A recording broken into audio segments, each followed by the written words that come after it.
할렐루야. 심정란 목사입니다. 요즘같이 참으로 무더위가 기승을 부리고 있는 때 여러분들의 건강이 많이 염려가 됩니다. 늘 주님 안에서 강건하시기를 기원합니다.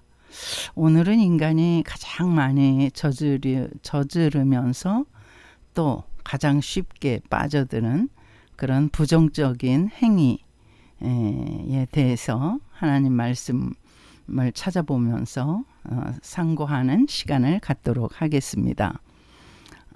인간이 가장 많이 저지르는 부정적인 말 또는 행위는 여러분 뭐라고 생각하십니까? 태초에 사탄은 그 하와에게 찾아와서 이렇게 질문을 합니다. 정말로 하나님이 이 선악과를 금하셨느냐? 이렇게 질문합니다. 그리고서 하와의 답을 듣고 있는 거죠. 하나님께서 그 선악을 알게 하는 나무를 먹을 시에는 반드시 죽으리라고 말씀하셨습니다. 이렇게 대답을 하죠. 그랬더니 사단은 아니야 그건 아니야. 죽지는 않아. 거짓말이죠. 이렇게 거짓말로 하와를 넘어뜨립니다. 그래서 사실 그러면 사탄의 이 거짓말을 우리가 생각해 보면 인류의 조상인 아담과 하와 때는 하나님께서 죽음을 명령하지 않으셨거든요. 너희가 어느 때에 죽으리라 이런 말씀은 없으셨어요. 아담과 하와를 창조하시고 그리고 가장 아름다운 에덴 동산을 창설하시고 그곳에 아담과 하와를 두신 거죠. 그런데 죽음이 찾아왔죠. 그래서 한 번 죽는 것은 사람에게 정하신 것이요 그 후에는 심판이 있으리니 히브리서 9장 27절 아닙니까? 사람은 누구나 죽음이 찾아오는데 사실은 에덴 동산에서 하나님께서 아담과 하와에게는 죽음을 명령하지는 않으셨어요. 그러나 조건이 있었죠. 선악을 알게 하는 이 과실을 먹을 경우에만. 근데 그 과실을 먹을 만한 그런 이유나 동기는 없었습니다. 왜냐하면 그거 외에도 넘쳐나는 많은 먹을거리가 있었기 때문에 한 가지 금하신 그 일을 억지로 그렇게 할 필요는 없었잖아요. 그런데 사탄은 그것을 공략합니다. 그 한 가지, 그 많은 것을 누리고 있는 하나님의 은혜로 많은 것을 누리고 감사하며 행복하게 살고 있는 아담과 하와에게 한 가지 부족한 선악을 알게 하는 나무를 그들에게 일깨우고 또 절대로 그거 먹는다고 해서 죽지 않는다. 이렇게 거짓말을 하는 것입니다. 그게 거짓말이라는 것이 어떻게 판결이 났습니까? 인류에게 죽음이 왔잖아요. 이미 하와는 그 과실을 먹었을 뿐만 아니라 자기 남편인 아담에게도 권해줬잖아요. 그래서 인류에게는 죽음이 도래했다는 것입니다. 그래서 사탄의 말이 정말 꼬드김을 받은 그 말은 거짓말이었다는 것이 판명이 나는 것이죠. 이렇게 거짓말의 원조는 바로 사탄입니다.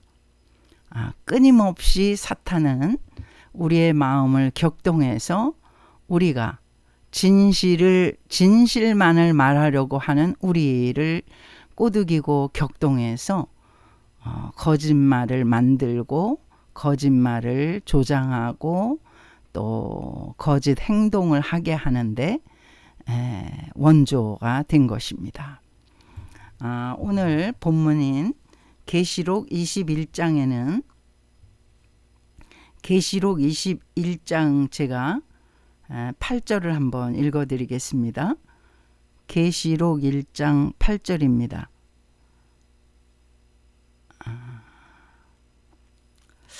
8절입니다. 그러나 두려워하는 자들과 믿지 아니하는 자들과 흉악한 자들과 살인자들과 음행하는 자들과 점술가들과 우상 숭배자들과 거짓말하는 모든 자들은 여기 여러 가지 하나님의 나라에 들어올 수 없는 그러한 사람들, 어떤 사람들이냐 나열을 한 것이거든요. 다시 한번 읽어드리겠습니다. 두려워하는 자들과 믿지 아니하는 자들과 흉악한 자들과 살인자들과 음행하는 자들과 점술가들과 우상숭배자들과, 여기까지는 우리 이해할 수 있죠. 이들이 하나님 나라에 들어갈 수 없다고 사도 요한은 지금 기록하고 있는 것입니다. 그 마지막에 거짓말하는 모든 자들은 불과 유황으로 타는 못에 던져지리니 이것이 둘째 사망이라. 그러니까 이 거짓말하는 자가 이 끝에 나오는 것입니다. 인류의 가장 오래된 그 부정적인 나쁜 그러한 말과 행동은 바로 거짓말하는 거죠. 가장 오래된 것입니다. 그 창세기 4장에는 가인이 나오잖아요. 가인은 누굽니까? 아벨의 형이었습니다. 아벨의 형인 가인이 아벨이 하나님과 너무 가깝고 하나님이 그 아벨의 제사는 다 받으시고 너무너무 친밀하니까 가인이 시기가 났던 것입니다. 그래서 자기 동생 아벨을 돌로 쳐서 죽이잖아요. 죽이는데 하나님께서 가만히 계실 리가 없죠. 내 동생 아벨은 어디 있느냐. 그렇게 하나님께서 가인에게 찾아오시니까 가인이 거짓말합니다. 거기서라도 하나님께 바짝 엎드려서 자기의 이 나쁜 악한 행위를 회개했더라면 좋았을 텐데 그러지 못하고 가인은 하나님께 거짓을 고하죠. 내가 동생을 지키는 자입니까? 응? 동생 어디 있는지 모르겠다는 거죠. 자기가 죽여놓고 엄청난 악한 행위를 했을 뿐만 아니라 거짓말까지 거기 보태서 그래서 그는 더 정말 가중처벌을 받을 수밖에 없는 자가 된 것 아니겠습니까? 이러한 이제 그 거짓말은 그 역사가 오래된 것입니다. 인류가 시작하면서 거의 동시에 이 거짓말의 습성이 사람에게 붙어서 그저 조금만 자기에게 불리해지거나 조금만 난처해지거나 뭐 아니면 의도적으로 다른 사람을 속여서 뭔가를 얻으려고 하는 그러한 생각이 이렇게 딱 발생하는 순간 어떻게 합니까? 바로 거짓말을 조장하고 조작하고 만들어서 죄를 짓는 것입니다. 이스라엘의 초대 왕 사울 왕이 있지 않아요? 그가 왕으로 뽑히는 데는 정말 그의 겸손한 마음이 있었고 하나님을 두려워하는 마음이 있었죠. 그래서 그는 바로 나서서 자기가 왕이 될 것을 그렇게 우쭐거리지 않았습니다. 사무엘 선지자가 그에게 그렇게 정말 그 왕이 될 것을 기름 부으면서 왕이 될 것을 축복했는데도 불구하고 그는 일정 동안 입을 열지 않고 함구합니다. 그만큼 진중했던 사람이라고 할 수가 있죠. 그러나 그가 이제 왕이 되고 그가 권력에 취하자 어떻게 됩니까? 바로 그는 거짓말에 왕노릇하는 것입니다. 사무엘 선지자가 찾아와서 뭐라고 합니까? 이 들리는 이런 소리는 무슨 소리입니까? 응? 전쟁에서 이겨서 아말렉과의 전쟁에서 이겨서 많은 전리품들을 그가 취하지 않습니까? 하나님께서는 취하지 말라고 명령하셨는데 그는 감추고 속이고 결국 사무엘에게 거짓말합니다.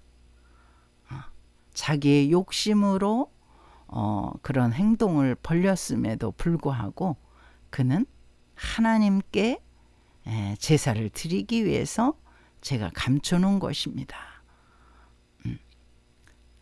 자기의 유익을 위해서 그렇게 안면몰수하고 그러한 거짓말을 아주 눈 하나 깜짝하지 않고 사무엘에게 말합니다. 그러나 사무엘이 누굽니까? 사무엘의 성령 충만한 사람이잖아요. 하나님의 영이 충만한 사람이기 때문에 사무엘의 그런 모든 행동이나 말이 잘못됐다는 것을 알게 되는 것이죠. 그래서 크게 책망합니다. 그리고 다시는 사울 왕을 돌아보지 않습니다. 자기 고향인 라마로 가서 다시는 사울 왕을 찾지도 않습니다. 선지자임에도 불구하고. 왜냐하면 이렇게 거짓말을 아주 능수능란하게 하는 자와는 왕이라 하더라도 상대할 가치가 없다고 사무엘 선지자는 생각을 한 것이죠. 요즘에 대통령의 거짓말로 인해서 온 나라가 발칵 뒤집어지지 않았습니까? 우리 인류 역사가 거짓말로 정말 시작한 그런 그 역사적인 배경을 갖고 있다고 말씀드렸죠. 태초 때부터 이 거짓말에 능숙한 그러한 하와가 되었고 또 아담이 되었고 또 사울 왕이 되었고 뭐 그 외에도 그 요셉의 야곱이죠. 야곱의 아들들이 그 형들이죠. 요셉의 형. 그 형들이 요셉을 애굽의 상고에게 팔아놓고는 아버지한테는 뭐라고 합니까? 그 동생 팔았다고 하면은 아버지가 노발대발 가만히 있겠습니까? 그러니까 뭐라고 합니까? 짐승에게 잡혀 죽어서 이렇게 옷을 가져왔습니다. 짐승의 피를 발라서 아버지의 눈앞에 요셉의 옷을 갖다가 보여드리는 것이죠. 아주 정말 온 형제들이 완전히 협잡을 해가지고 아버지를 속입니다. 이 속이는, 이 거짓말하는 것은 어느 사람에게나 너무나 쉬운 그러한 말이고 행동이라고 할 수가 있습니다. 우리가 자식을 낳아서 길러보면은 부모가 자식을 얼마나 정성스럽게 기릅니까? 정말 바르게 진실되게 그렇게 인간이 되게 하기 위해서 애를 많이 쓰잖아요. 어느 부모가 너는 거짓말하면서 살아라, 또 뭐 남을 속이면서 살아라, 이런 말을 하면서 키우는 부모는 없잖아요. 아무도 가르쳐주지 않았는데도 불구하고 자식들은 거짓말을 그저 연속적으로 하면서 자라나고 있다는 것입니다. 예수님은 그래서 마태복음 8장 44절에는요. 너희는 너희 아비 마귀에게서 났나니,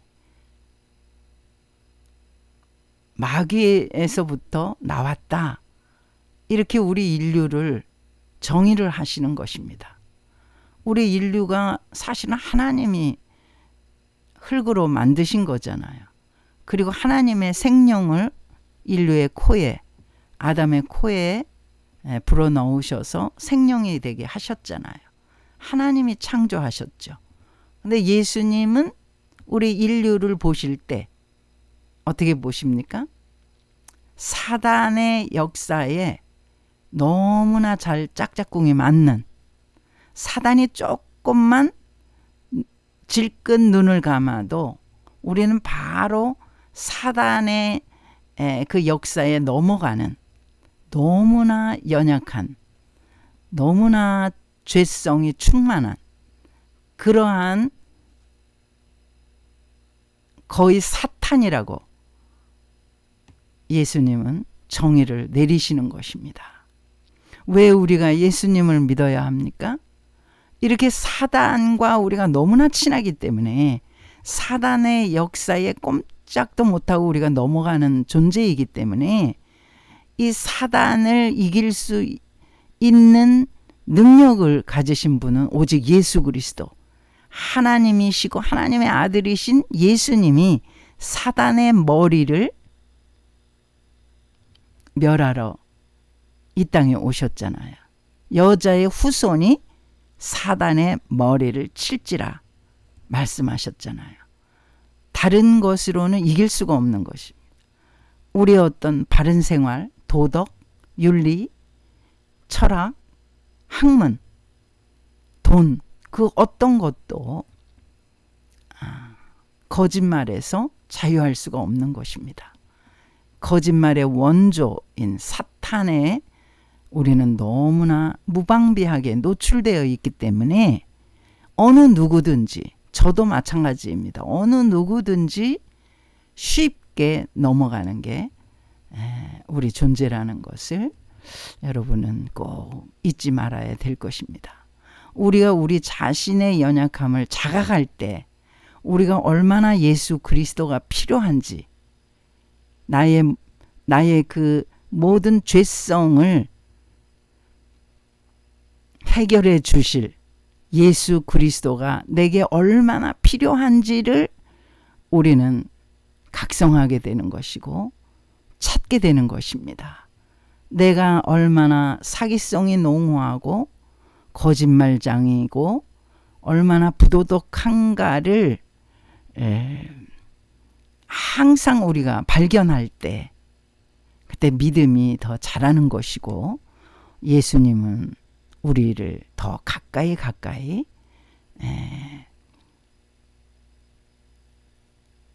우리의 마음을 받으신다는 것입니다. 그러나 그 반대로 오히려 자기 자위하는 사람들 있잖아요. 이만하면 그래도 내가 의롭지 않은가, 저 사람보다는 내가 이만하면 그래도 내가 정말 정의롭지 않은가, 이러면서 자기 스스로를 높이고 정말 자위하는 그러한 자들은 주님이 가까이 하실 수가 없는 것입니다. 죄로, 탐욕으로, 거짓말로 정말 냄새가 나기 때문에 예수님이 더군다나 그런 사람을 예수님이 구원하러 오셨지만은 그 자신이 너무나 그 마음을 높여서 자기 자신을 의롭다고 하기 때문에 주님은 그런 자들을 거들떠도 안 보신다는 사실이죠.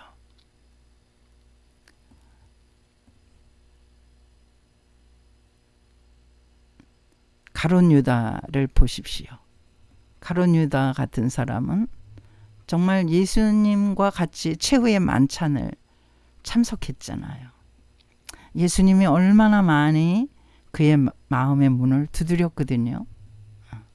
그 자신이 그 자리에서 예수님 앞에서 자기 자신을 들여다봤다면 절대로 그런 영원한 죄를 짓지 않죠.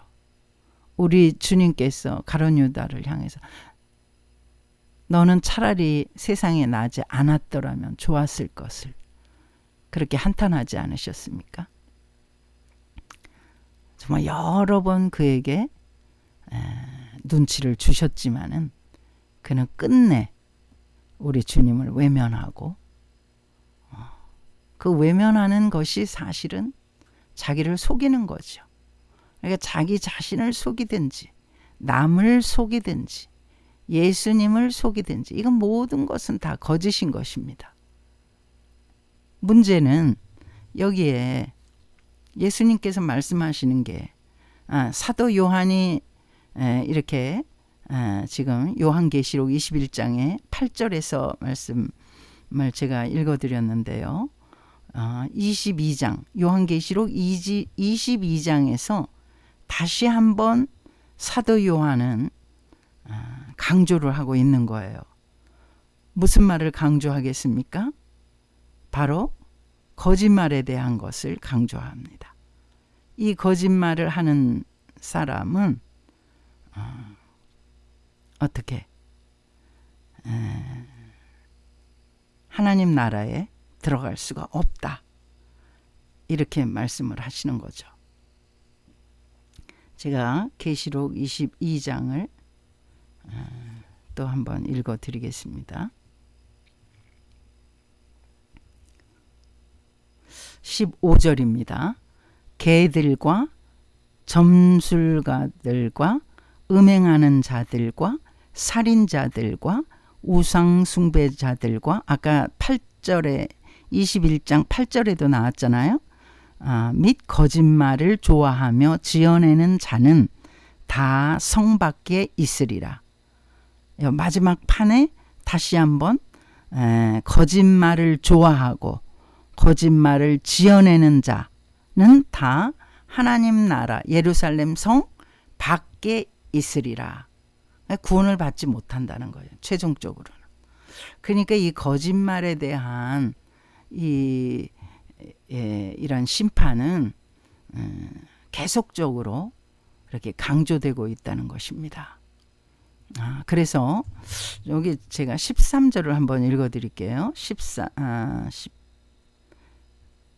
제가 11절을 한번 읽어드릴게요. 11절 요한계시록 마지막 장입니다. 22장 11절입니다. 불의를 행하는 자는 그대로 불의를 행하고 더러운 자는 그대로 더럽고 의로운 자는 그대로 의를 행하고 거룩한 자는 그대로 거룩하게 하라. 이렇게 말하고 있습니다. 불의를 행하는 자는 그대로 불의를 행하게 하고 의롭지 못한 행동을 습관적으로 하는 사람들이 있지 않습니까? 그런데 계시록에서는 지금 그를 고쳐줄 생각하지 말고 내버려 두라고 말씀하시는 거예요. 의로운 자는 그대로 의를 행하게 하고 의롭게 살으려고 애쓰고 힘쓰는 자는 격려해주고 하나님이 기뻐하시는 자죠. 그러나 더러운 자는 그대로 더럽게 더러운 생활을 하게 둬라. 이렇게 말씀하는 것입니다. 그렇게 이거 참 예수님께서는 땅끝까지 이르러 복음을 전하라고 우리에게 지상명령을 주셨잖아요. 모든 족속으로 제자를 삼아서 아버지와 아들과 성령의 이름으로 세례를 주고 또 내가 분부한 모든 것을 가르쳐 지키게 하라. 그 예수님의 지상 명령이잖아요. 그 우리가 전도해야 할 목적도 되고 동기도 되는 것 아니겠습니까? 예수님께서 우리에게 지상의 과제로 주셨기 때문에. 그런데 우리가 세상을 살다 보면 이렇게 불의를 행하는 자, 노골적으로 또 더러운 자 있다는 것입니다. 행위가 습관이 되었다는 것입니다. 그 우리가 그들을 돌이켜서 주님께로 인도하고 전도를 하려고 해도 도무지 변화되지 않는 사람.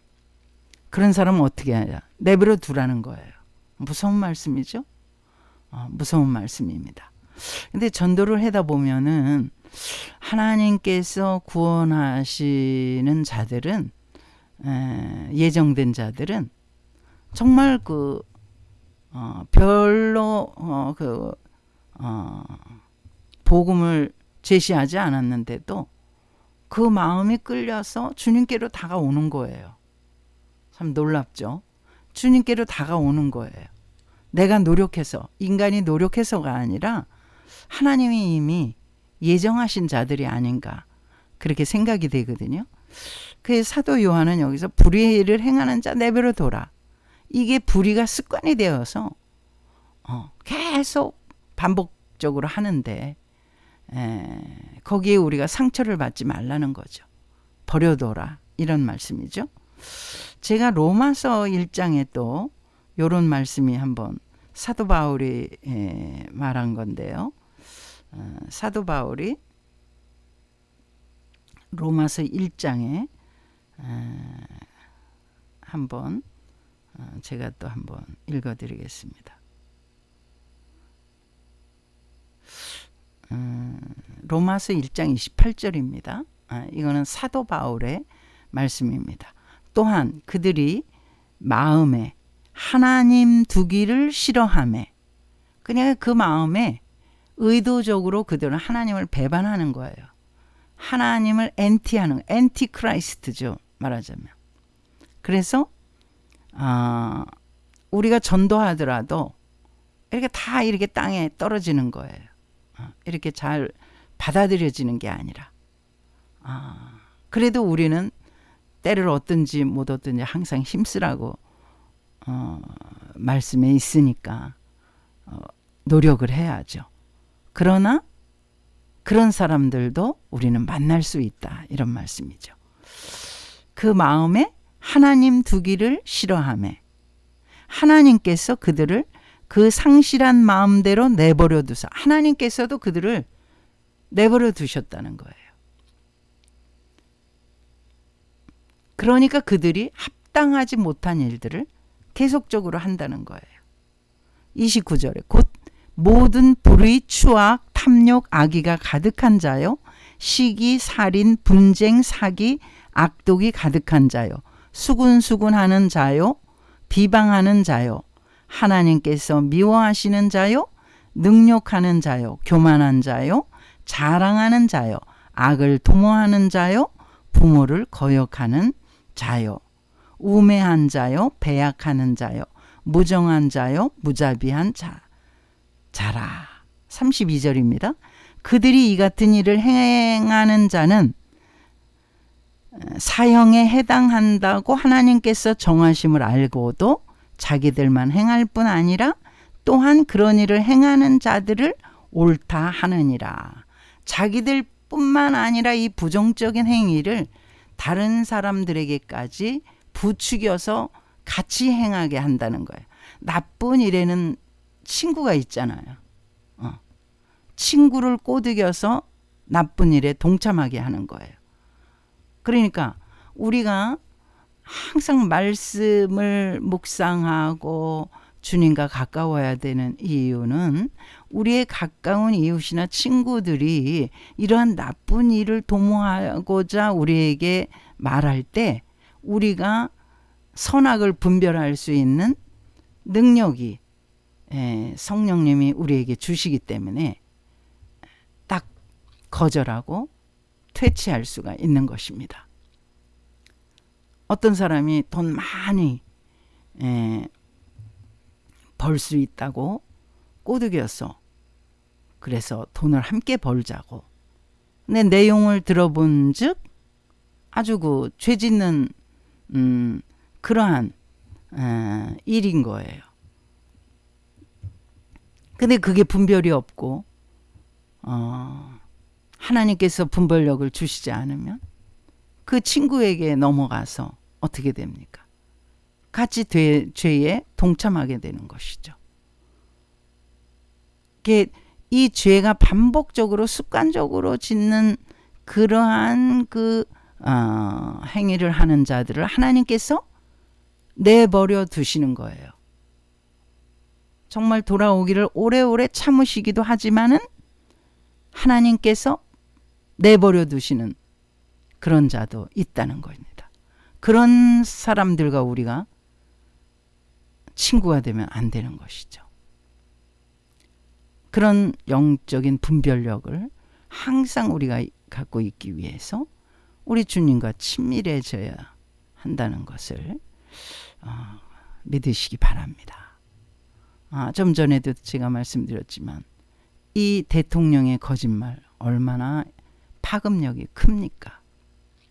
많은 국민들이 나와서 증거를 하는데 증언을 하는데도 불구하고 눈 하나 깜짝 안 하고 거짓말을 일삼는 것입니다. 근데 이제 거짓말에 아주 너무나 능숙한 사람이 된 것입니다. 그러니까 절대로 그 입으로 잘못했다고 그렇게 말하지 않죠. 잘못을 반성하고 회개하는 것도 축복입니다. 자기의 잘못을 다른 사람에게 공표하고 겸손하게 자신의 악함을 드러내는 것은 대단한 용기가 필요하고 그것도 하나님의 성령이 임하셔야 가능하다고 믿습니다. 자기 잘못을 전혀 뉘우치지도 않고 반성하지도 않고 회개하지도 않는다면 그 마지막은 뭐겠습니까? 세상에서도 그는 형벌을 받아야 마땅하지만 하나님 나라에서도 심판을 면하지 못할 것입니다. 우리는 너무나 쉽게 이 거짓말을 화이트 거짓말이라고 해서 그런 말도 있잖아요. 그런데 사실 정말 부득이하게 거짓말을 해서 다른 사람에게 유익을 준다면 하나님께서도 허용할 것입니다. 예수님은 요한복음 7장에 동생들에게 예루살렘에 나는 올라가지 않을 거야 이렇게 말씀하시고서 그 초막절에 예루살렘 성에 올라가셨거든요. 성전에 올라가지 않을 거라고 말씀하시면서 그것은 이제 예수님께서 거짓말을 하시려고 하는 게 아니라 자기를 아직까지 나타내고 드러내야 할 때가 아니기 때문에 동생들은 너무나 연약하고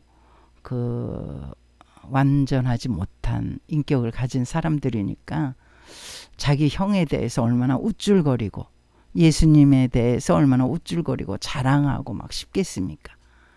온 천하를 다니면서 기적을 일으키시고 막 놀라운 권세의 말씀을 하시니까 이 동생들의 입장에서는 엄청나게 자랑스럽겠죠. 그래서 뜻하지 않게 예수님의 사역이 방해를 받거나 구원 사역이 지체가 되면 그러면 안 되기 때문에 예수님께서는 그렇게 동생들에게 말씀하신 것입니다. 그러니까 다른 사람의 유익 때문에 유익을 위해서라면 하나님께서도 허용하신다는 거죠. 우리는 그런 거짓말 정말 다른 사람의 유익을 위한 거라면 할 수 없지만은, 그러나 내 유익을 위해서, 또 다른 사람을 구렁텅이에 빠뜨리기 위해서, 내 욕심을 채우기 위해서, 나의 그 어떤 위세를 떨치기 위해서 거짓말을 포장하고, 자기를 포장하고, 자기를 위대하게 보게끔 거짓말로 부풀리는 것은 다 하나님의 심판에, 그래서 계시록 아까 말씀 들려드린 대로 이 계시록의 22장이 마지막이잖아요. 마지막 장에서 21장, 22장에 연거퍼서 이렇게 사도 요한이 이렇게 말씀을 강조한 것은, 그것은 우리가 아무리 거짓말을 포장을 한다 하더라도 하나님이 꺼리시는 거라는 거예요. 그러니까 너무나 쉽게 빠질 수 있는 이러한 행위를 조심을 해야 된다, 이 말씀이죠. 거짓말을 좋아하며 지어내는 자는 다 성 밖에 있으리라. 이 말씀이 요한계시록 22장 마지막 장이잖아요. 그러면서 이제